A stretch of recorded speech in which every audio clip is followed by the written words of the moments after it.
Can you talk? Yes. Hello. Okay. Hello. Welcome, everyone. Welcome to AIR. Welcome to Chinatown. And welcome to meeting number 5 of Archival Research Society. My name is Leanne. I'm the founder. A little bit more about what to expect. I'm going to give a quick intro, and then we're going to get into like the interview. And my whole hope with tonight is to kind of elicit some sort of discussion around the themes present in Hard Copy New York, which is the wonderful show at ICP that Aaron curated. Real quick, what is Archival Research Society? We're not a writing club, we're not a book club. What are we? We're equal parts study hall, salon, discovery lab. These are all images from one of the meetings at my studio in Williamsburg. Basically, ARS is what you get when you combine a little bit of free time with online and offline research materials, intentional human connection, being a nerd, and yeah, you basically get this blurb, which is a meetup for creatives from all disciplines to collectively source and share inspiration, references, and archives, exploring creative rabbit holes, learning from each other, and ultimately building our own reference practices. So introducing our guest, Aaron Stern. He's a curator, a writer, a former photographer, a publisher, and in this context, he's the curator of Hard Copy New York. With that being said, I'm going to let Aaron give a bit of context as to the concept of the show. We had a one-on-one discussion that is published on my Substack, livingroom.nyc. If you want to go and check that out, this will be a continuation of those topics explored. But yeah, Aaron, tell us all about Hard Copy. Tell us about the conception of the show, your work in general. Thank you. I've been working with alternative printing methods for about 14 years. Fax machine, copy machine, laser printer, as alternatives to high-end photo printing. And WSA approached me in late 2023 to come up with an idea to have an art show that's affordable and also impactful. And so I've been wanting to make a show all printed on Xerox for maybe about a decade. And I knew that would be the right fit. So in 2024, May, during Freeze, we opened in a 10,000 square foot raw exhibition space to about 2,500 people.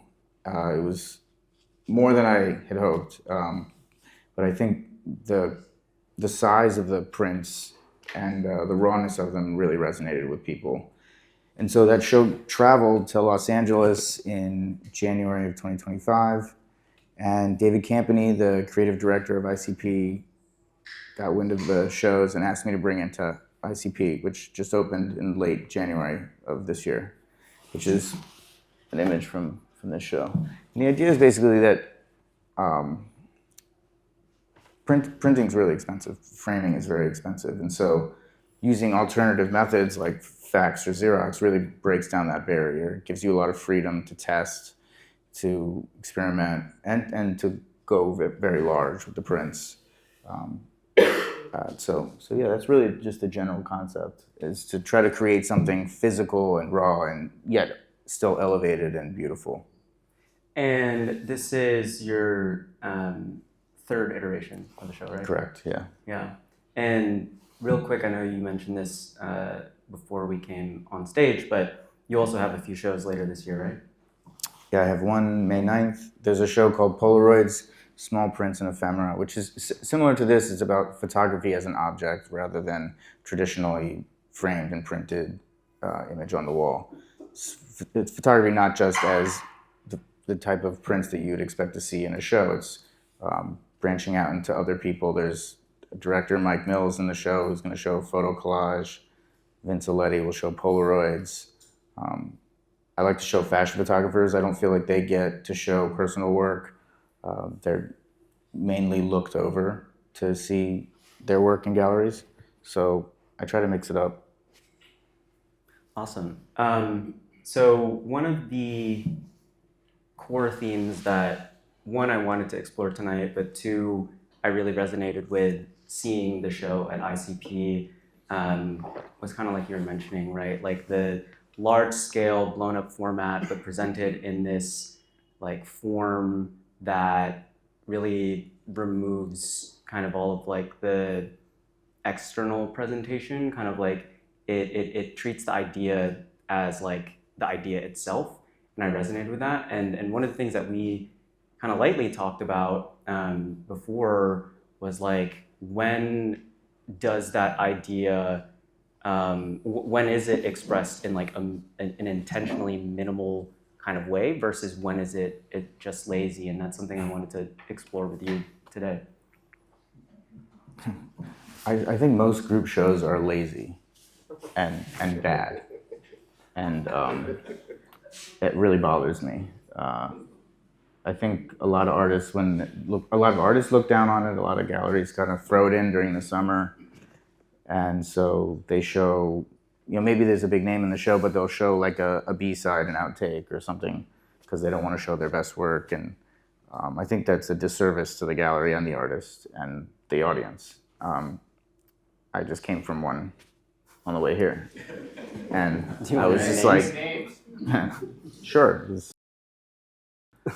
And I'm just sort of like, why am I here? Like, this isn't good. It's not thoughtful. It's lazy. And so I don't know. I was talking to David Campany about this too, and he said it before me that the group show is more interesting. You get to see a lot more work. It's kind of like going to a museum. There's not just one thing. It's many things, and it's many artists. And so when I do these shows, I just try to pick the best, strongest work to be in the show, and I try to encourage the artists to agree to do that. And if they don't, then I don't put them in the show, because we want the best. We only want to see the best. And so I think you can do a show like this and also have it elevated, the way you hang it, the way you present it, the way you print it. Even if it is Xerox, I still think these look really, really elevated. I think like these are newsprint 8x10 Xeroxes that Ari Markopoulos made, but the way he installed them, it looks incredible. It's really thoughtful, and the presentation elevates it.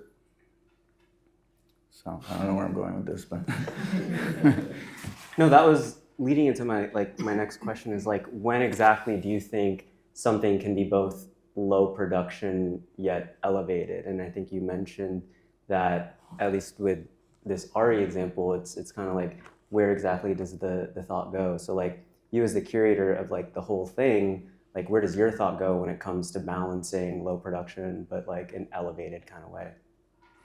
It's really taking time and talking to the artists and conceptualizing what you're going to show. I spend hours on the phone with people, or Zoom, or in person, and I deeply care about what I'm putting up there. It's not just putting names on a list to get people in a room. I think like that's kind of what I'm saying about being lazy. And I just know when I see an artist's work, like someone like Ari Markopoulos, or Collier Shore, or Thomas Roth, or people's work that I've been following for 2 decades, I know that if I ask them to do something, they're going to be prepared and put a lot into it, and put a lot of thought into it, and into the presentation, into what they're showing. It's not just going to be something random. Yeah, So, do you feel like you can only do that with people that you trust, like with people whose work you've seen before?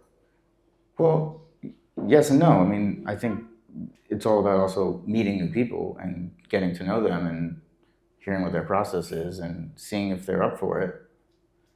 I think that's more fun than picking people that I know, because then you maybe make a new friend or discover something about them you didn't know. And so I think it's both, 50-50. I like showing people that I work with all the time, and then have to show someone new and getting to see something new.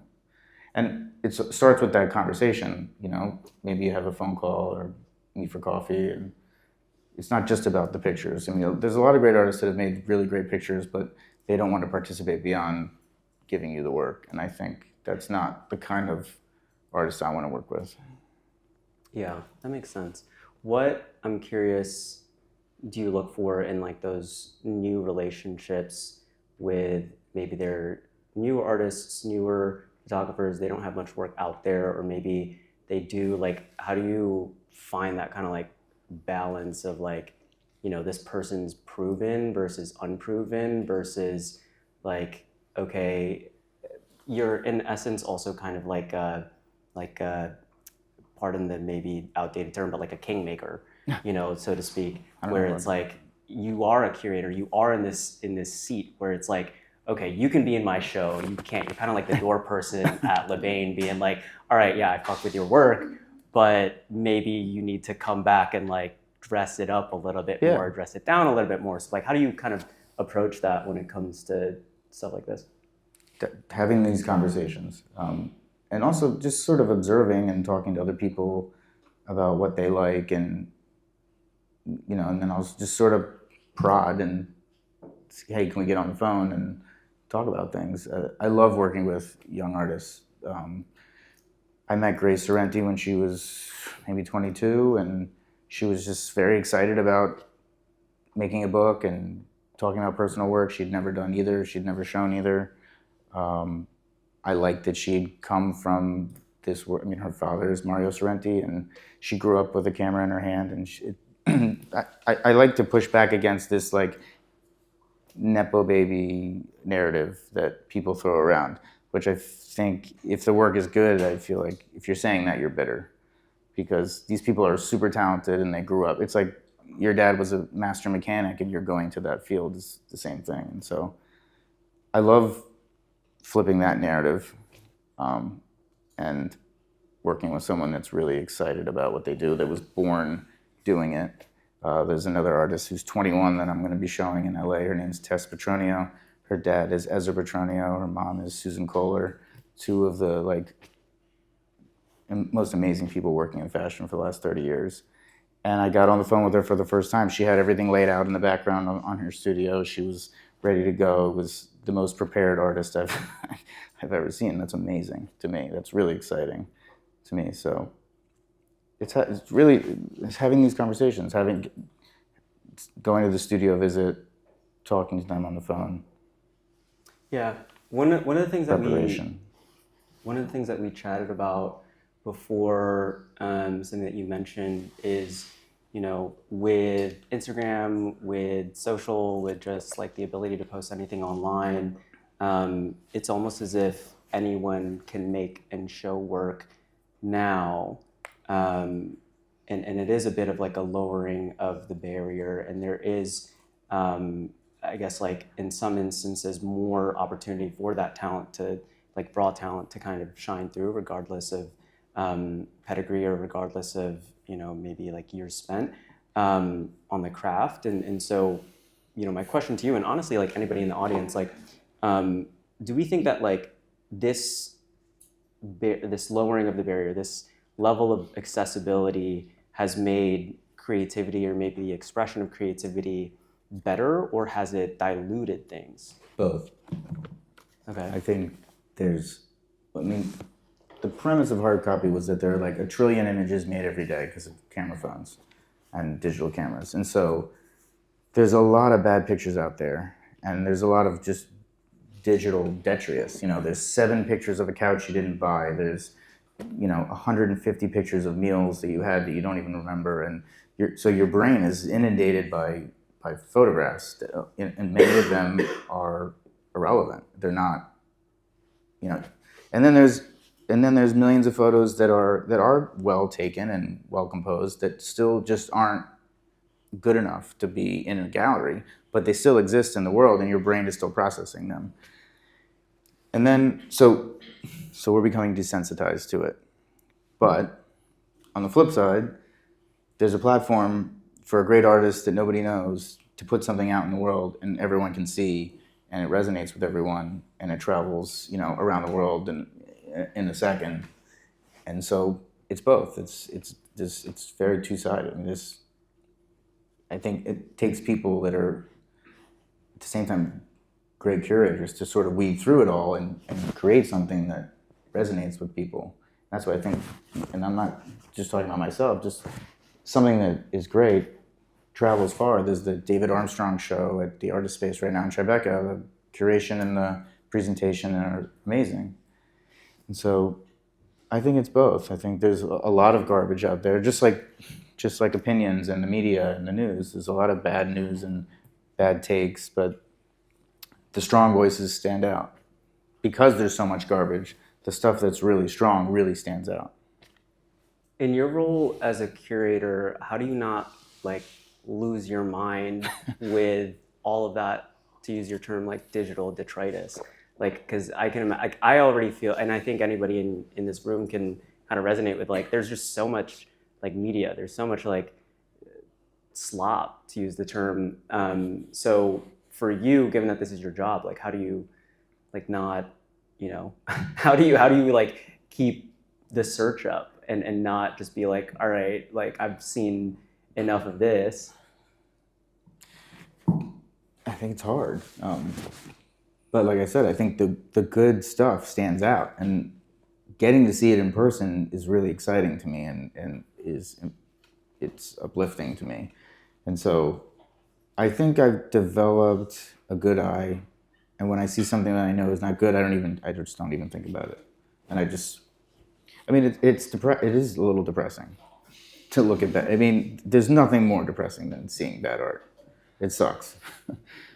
But you gotta just, what can you do? I mean, like, I hear this kind of thing all the time, and I think I hear this conversation around AI also, and we can complain about it, or we can make the best of it.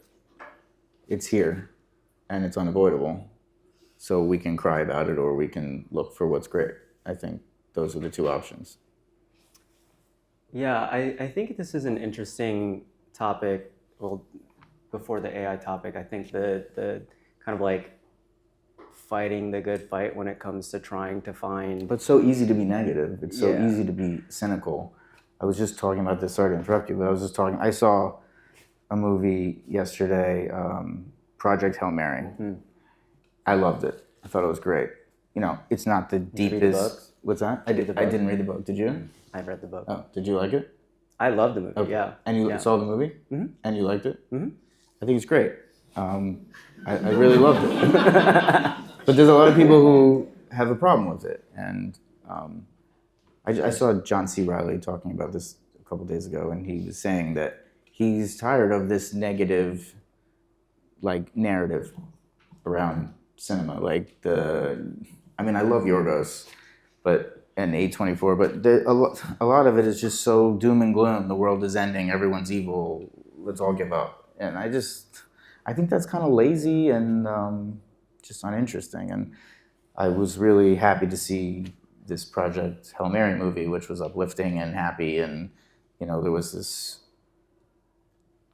not even old school, but, you know, back, 90s, 80s era style actor at the helm of the movie, carrying the whole film. He was funny, he was charming, he was relatable, he was vulnerable. And I think that was refreshing. Whereas I see a lot of negativity in media and cinema and art too.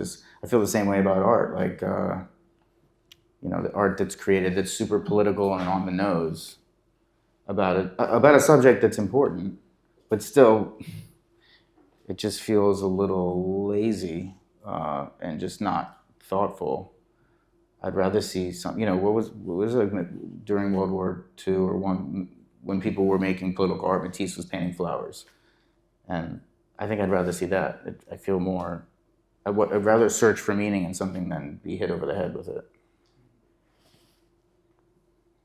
Yeah, that resonates. I think it's interesting. Like, I'm part of the older end of Generation Z, and I feel like one of the things that people say about this generation is that we can be like overly negative, but at the same time there's like a counterbalance of like being maybe overly positive and kind of ignoring things. And I think it just depends on your perspective and your point of view. And ultimately my question is like, at what point do you think there's a choice to curate, I guess, that sort of like positivity versus balancing like maybe we should feel more responsible to like talk about the shit that's happening, and there's the whole kind of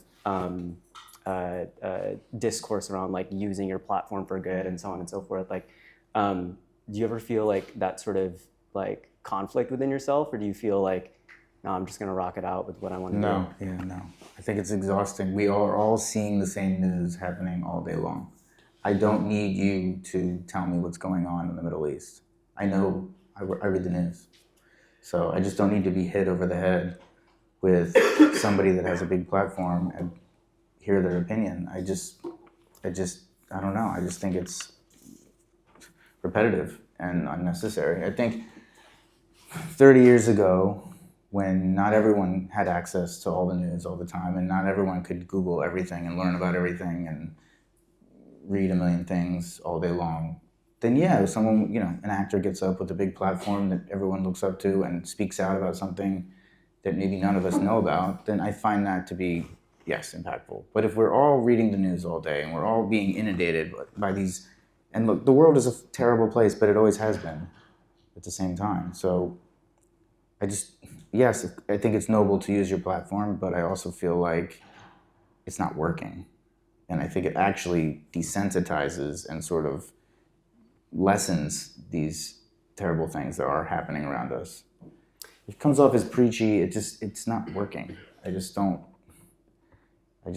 think it works. I think, yeah. Yeah, I think that's an interesting like point of. It's too on the nose. It's too. I think there's lacking nuance. Today. There's very little nuance. There's very little critical thinking and introspection. There's a lot of comment slop. Yeah, and there's just this immediate reaction to choose a side, like it's a football game, and no one's ever saying, well, maybe both sides are wrong, and maybe this is more complicated than that. Mm-hmm.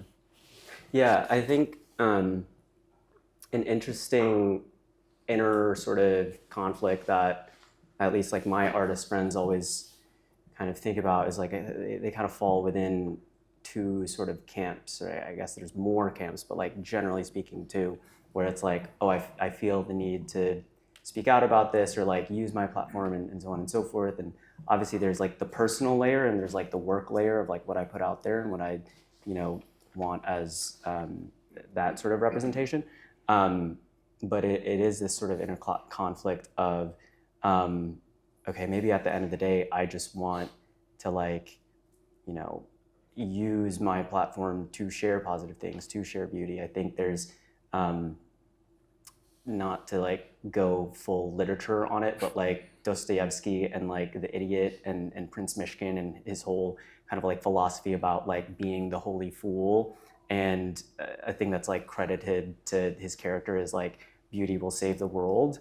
And it in the book itself, they talk about how like it's a bit of a naive take, but I think especially in this day and age, like it's kind of, a take that you have to embody, especially if you're an artist, especially if you're, if you're just not built to hold all of that like intensity of what's happening. So I think there's a lot of nuance here to explore. Well, if everyone is using their platform,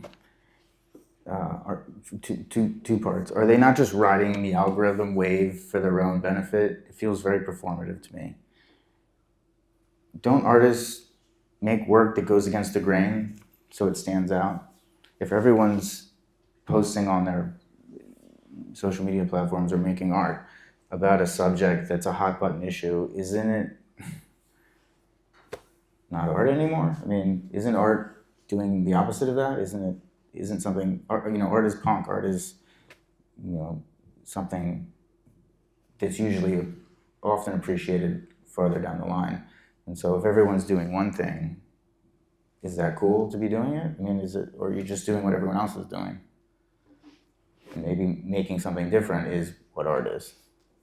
Yeah, I'm curious, when's and I want to open it up to the audience too, like what's the last work or piece of art that you saw that was like treading that line of like punk, like pseudo political statement, but in this sort of way where it's like, I'm just gonna share something that I thought was like really cool and I thought was beautiful, and my work can like speak to that.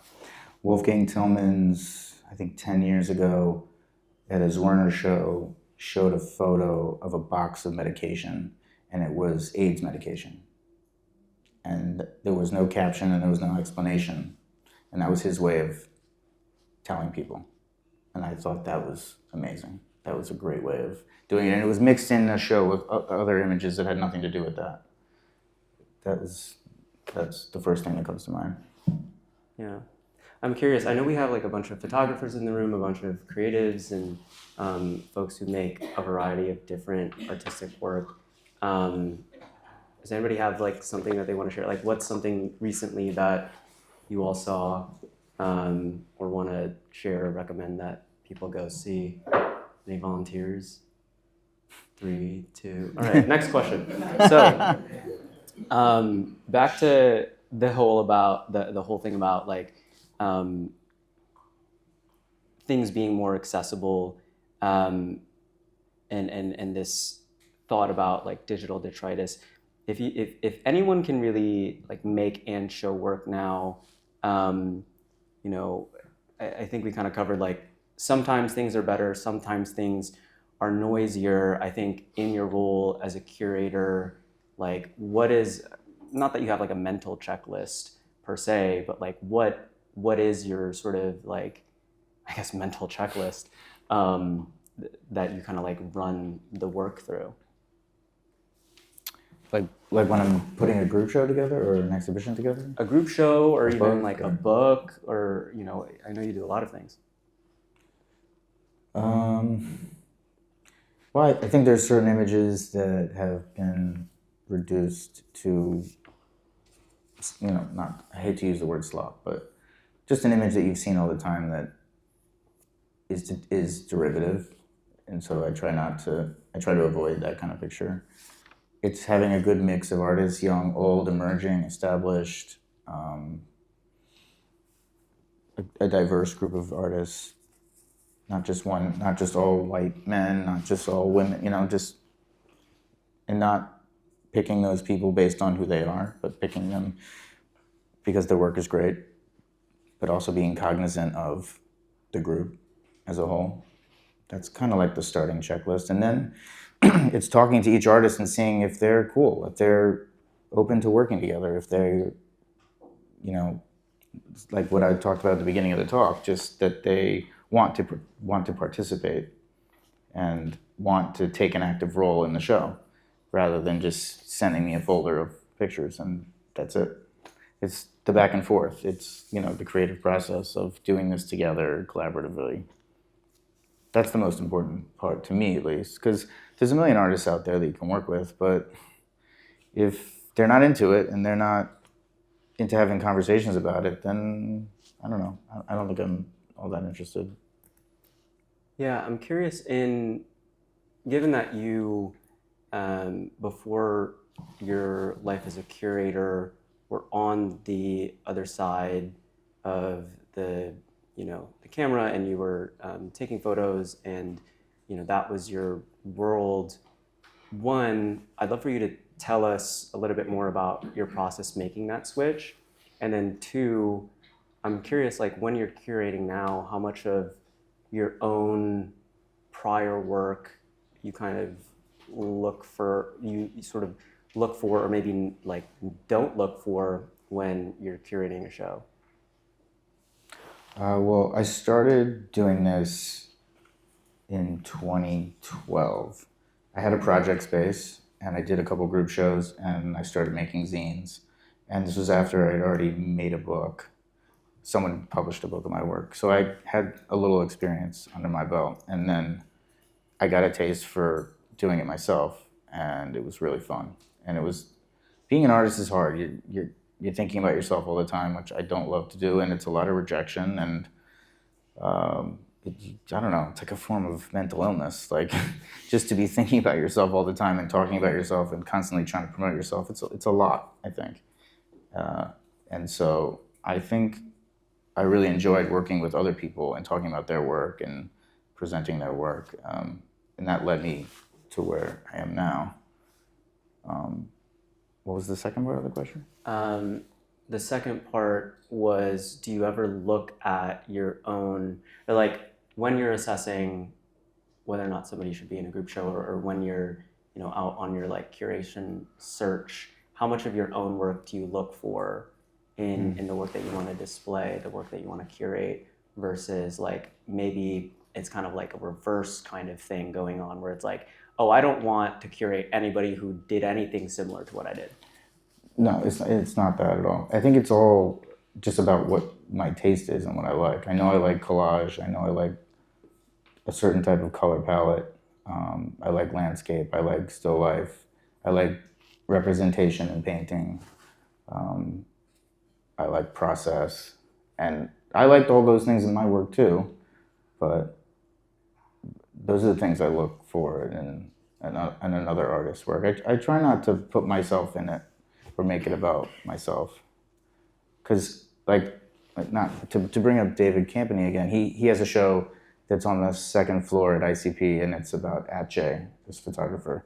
And Bernice Abbott was his champion when he was alive and then when he died. And he said something that really resonated with me. Every great artist had a champion. They had someone rooting for them and pushing them. And I like to think of myself as that in a certain way, because it's fun and it's rewarding. So I try not to think about my own work in that, because I think this is my work now, doing this. In that vein, do you feel like being a curator is like being an artist in a sense? Absolutely, yeah, for sure. It's a form of art, for sure. You're presenting something in a way. It may not be your picture, but especially with hard copy. I mean, I'm reappropriating everyone's work, and that was the original idea, was to just do it without them. And actually, when I was talking to Daniel Arnold about it, who's been in all of the shows, he was like, it would be a lot more fun if you did it with everyone. And it was true, and because I had done many group projects before, and it's a lot of work, it's a lot of back and forth, and I was like, you know what, I'm just going to do this whole thing myself, and in like a Richard Prince way. But then you're missing out on all of the collaboration and all the friendship and all of the, the first show, people were at my house in the studio till 10 at night, 2 in the morning some nights. Grace Renty was at my house for a month straight, making her 51-foot wall collage mural. So I would have missed out on that. So, but hard copy was about reappropriating all this work, and it's multi-layered. It's printing, scanning, Xeroxing, scanning again, printing again big. That makes me think about something somewhat related, but also maybe not the most related. Like, do you feel like there's a certain point or a certain size, whether it's like applied to a photo or applied to a show or a concept or whatever, that like gets too big that it loses the plot? Does anything come to mind? No, bigger is good. The John Davola photos, I think, are 15 feet long. It's just amazing. It's amazing. It's like the dog's running down the hallway. It's life size. It's incredible. I don't know. Yeah, I really enjoy making them as big as I physically can. Daniel Arnold's is also 15 feet high on the third floor. You can see it from the street. I think that's very cool. It's something you can't really do. I mean, it would be thousands of dollars to do that normally, and it cost me under $100 to do that this way. I think that's really freeing. You can make several rounds of them in a day, and that would take months to do in a lab. Awesome. Yeah, thank you. Those are all my questions. Does anybody want to pose something? Yeah? Well, I have a really simple question. What is Xerox printing? What does it include for? Why is it so low cost? It was originally used to just make copies, like copies of documents. Grace Sorrenti found the Xerox machine that I have now from a retired litigator in Queens. He didn't have any use for it anymore. It's this Canon 940 Xerox machine from the late 90s, and we went and picked it up. He didn't need it anymore. He was photocopying all of his his legal documents. Okay. But artists 30, 40 years ago started using it as a way to make art. I wasn't the first to do this. Richard Prince did it. David Hammonds did it with the fax book. Raymond Pettibon made Xerox zines in the 80s. It's been done for years. And I'm inspired by all these people, but this wasn't my idea. Do we have any others? No, you go first. No. I saw Todd's hand first. I've been making zines since 1987. Amazing. I would love, not to try and hit you up, but I'd love to share. I did for 5 years. Shared them with Spike Jones and Mark Lumen and Andy Jenkins from the Very cool. Freestyle and Homeboy, BMX Action, Zine family. It is like this, lost art, I thought, and I didn't know that you were cultivating it, so I had to be here. I talked to Leanne about it. And Thanks for coming. So I'd love to share. I'd love to see it. Yeah, it's, I still go back, I do some music stuff, and I completely remove the computer, and just basically go hard in,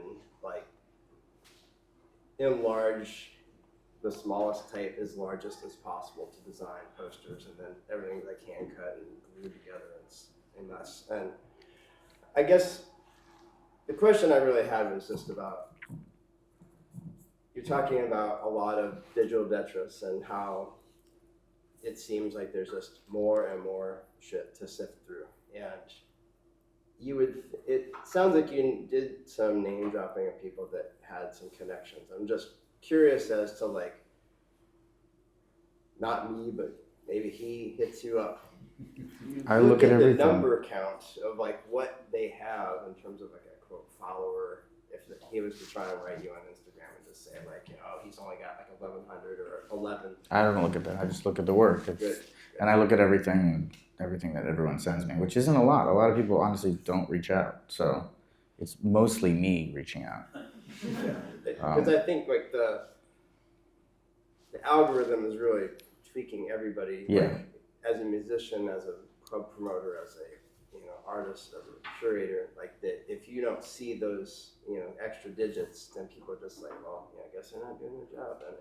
I try not to do that, but I also think we're all siloed by the algorithm. So you only see your thing. You only see your people. If you're into cars, you only see cars. It's a challenge. Even if you tried, they would not let you reset it. You'd have to make a new account, and they'd still find out you had that phone. Right. To find. You gotta get a burner. Exactly. The burner just for social. Ben, what was your question?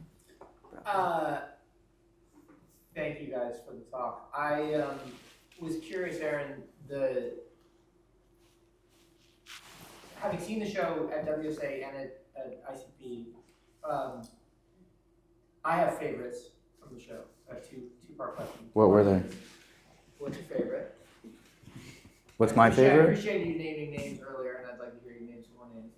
And then secondly, you work with really some pretty legendary people. Who was hardest to convince to be involved? So 2 questions. Well, I'll answer that hardest to convince. Thomas Ruff was the hardest to convince. I asked him 3 times in all 3 shows. He was the first artist's work that I experimented with. He has these nudes from the, I think, 90s. He took these JPEGs off porn sites, printed them, reappropriated them, and made them into large, he distorted them and made them into larger pieces of work. They're amazing. And I knew they would look great Xeroxed. And so I made a couple, scanned them, sent them to Liz Werner. I have a friend there, and she sent it to Thomas, and he said no. He was too busy. And then LA happened. I asked him again. He said no. And then David Campany knew him personally and convinced him for me. But it was down to the last minute. So I don't know what his hesitation was, because it's so hard copy what he was doing. It just felt like the perfect fit. I reached out to Richard Prince. I couldn't get him. I couldn't get Wolfgang Tillmans. I wanted them both to do it.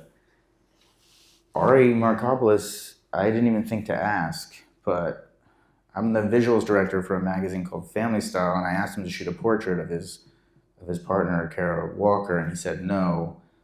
But he said, I love the shows you've been doing. I'd love to be in one. I was shocked because I didn't even think to ask him because I just thought he'd say no. So I thought that was very cool. And it was a dream getting to work with him. I went to his studio. We went through all the work together. It was like I wouldn't say hero, but someone that I've looked up to. His work with Xerox is extensive and he's been doing it for years. He's very prolific.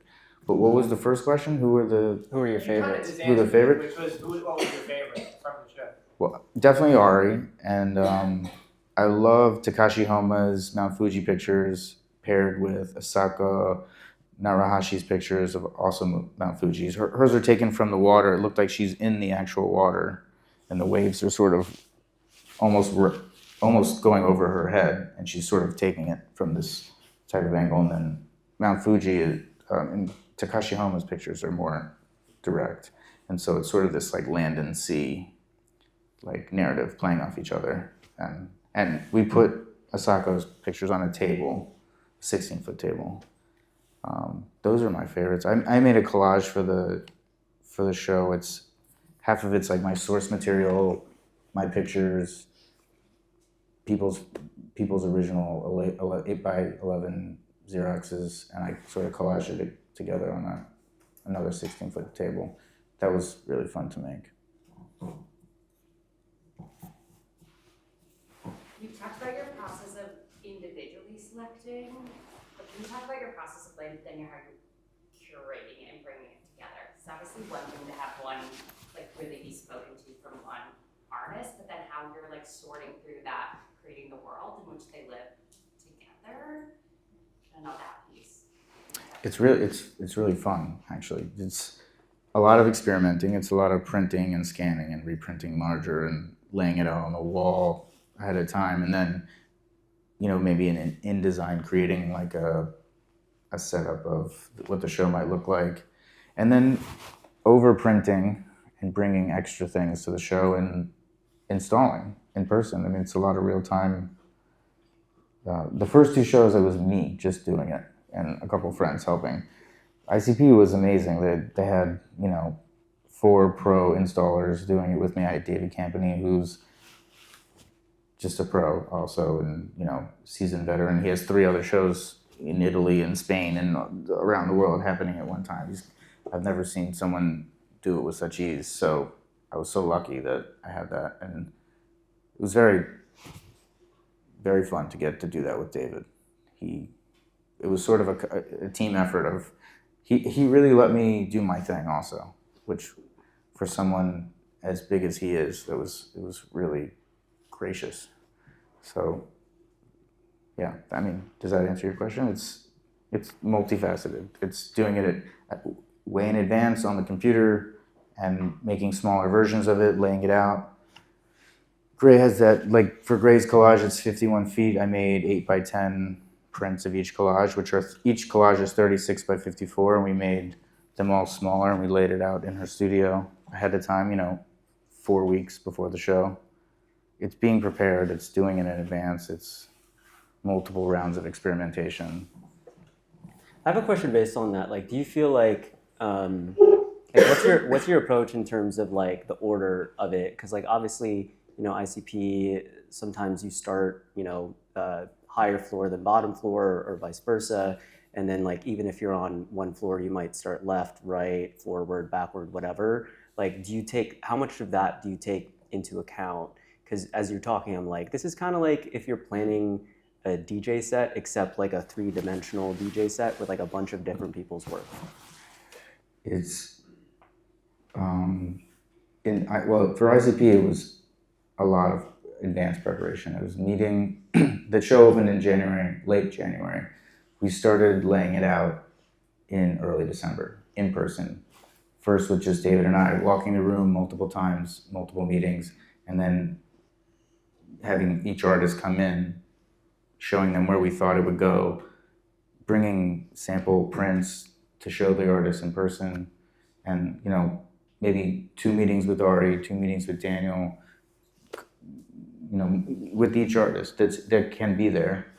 And like I've been saying all night, it's super collaborative with me, David, and the artists, and finding what fits, what looks good next to each other. It's a lot of brainstorming and bouncing ideas off each other.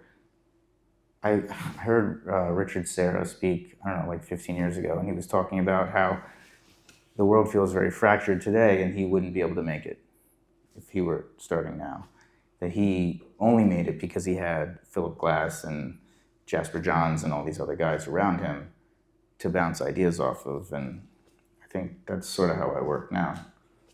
That I think I heard Spielberg say something similar in his documentary, where he was at a table with George Lucas and Brian De Palma and Marty Scorsese, and they were saying how they forced George Lucas to change the ending of Star Wars and Jaws, and they were like, no, you can't do this, you have to change this. And I feel that way. I have a group of people that I call. I have, people that I need to bounce ideas off of before I do something. Yeah, it's a lot of trust that is kind of like going both ways, where like if you're kind of doing the initial planning of the show, somebody who sees it displayed in preparation to opening night might just be like, actually, no, I don't want it like this. Has that ever happened? Totally, yeah. But it's happened the other way too. I mean, Collier came in to install her piece, and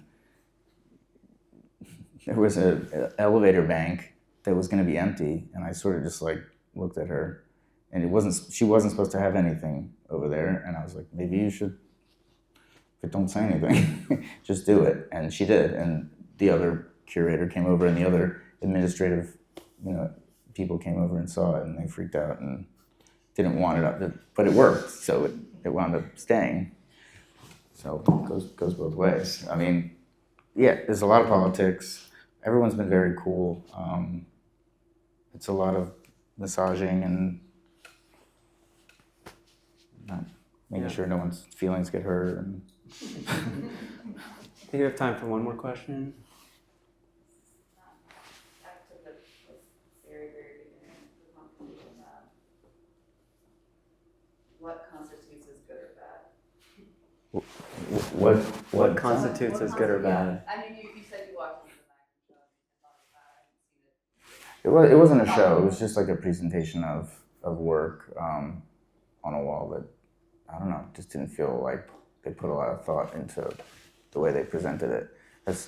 I'm sure I'm gonna get in trouble for saying this, but I don't know. I see a lot of group shows that I just don't think. I think the motivation is wrong. It's, let's just do this and try to get as much attention or people in the room as possible with little thought of what the actual work is. Let's find as many big names or artists that have a following or they're zeitgeisty to, the vibe. But I think that's mostly what I see, but there's a lot of good out there also. Yeah, I think the second part of the question is more when, like, does it start with something visual for you, or does context matter? It starts something conceptual first. Like, I did a show in LA in November that was based on Gerhard Richter's Atlas, which is a book that he put out 3 times, 3 different versions, and each book had a show to go with the book. And it was all his source material in this book, and it was just thousands of images, but presented in a really thoughtful way. And so that's sort of how it starts for me. It's like, I want to do a show that's sort of like that, but with individual artists. And then so instead of thousands of images of source material, each artist would maybe have 20 to 50 images of their own work. So it's like a show within the show. And that idea bounced to the next. And there was a Philip Lorca show in 2009 at Werner where he used those a small shelf around the entire circumference of the room. And he had 1,000 Polaroids. He had a book come out. It was called 1,000. And so the show was called 1,000. And there was 1,000 Polaroids around the room, and that sort of stuck with me. And so it's more of an idea like that. and then I think about what artists would get this idea and understand it and be excited by it, and what work would look good in that sort of concept. One more. Do you think it would be harder to put on this show if the print were for sale? Well, the prints have been for sale. Just not at ICP, but the first two shows they were, and we sold some. That's not always the motivation, but I think it's great for artists to sell work. I think myself, if I sold a print, it would make me feel good. Somebody resonated with what I was doing and wanted to have it on their wall. I think that's really a good feeling. I think there's nothing wrong with capitalism and nothing wrong with selling work and being a successful artist. I think same with being a fashion photographer. I think it's super rewarding that someone pays you to make something like that, and you show up to work every day and you get to take a picture and someone pays you. I think that's awesome. Yeah, because the second part of my question is, for instance, for some of the artists like Zoe Gertner, for instance, like her work is so dependent on colors and having her, seeing her print at first, I didn't recognize that was her. So curious to know too as well, how you got her to do that show. She was very tough. She's the toughest, I think. She's very elusive and keeps to herself, and she works a ton. So I think it was just being persistent with her.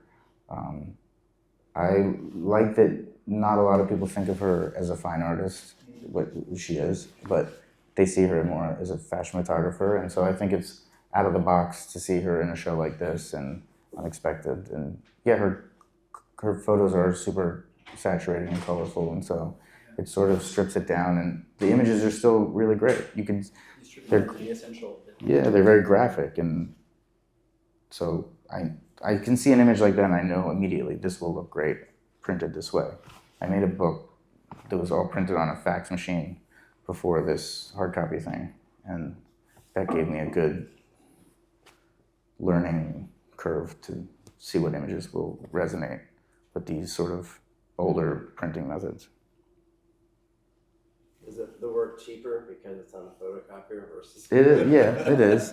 I mean, for sale. Yeah, no, it is. I mean, the paper is very fragile and it's computer paper, so I think it shouldn't be, but yeah, it is. I mean, just like a work on paper is less expensive than a painting. I think the fax thermal paper would fade. It would. You can't. Yeah. Well, that's why I did hard copy, because the fax paper fades almost immediately, and you can't show it really, which is a shame because it's really pretty and like silky and unique. So. Did you ever experiment with diazo blue line printing from architects back in the 80s and 90s? Yeah, well, that's Highly toxic. That's how we started doing this. Was OSE printers 15-ish years ago, but those printers aren't really in existence. So I still go to an architectural printer to make these large Xerox prints, and they are printing on bond paper. So it's a little bit different, less toxic. And I've had a few on the wall since 2023, and they haven't faded at all. I think they stopped using ammonia like probably 20 years ago because it was just so. Right. Awesome. That's our time, everyone. Thank you. Thank you. Give it up to everyone.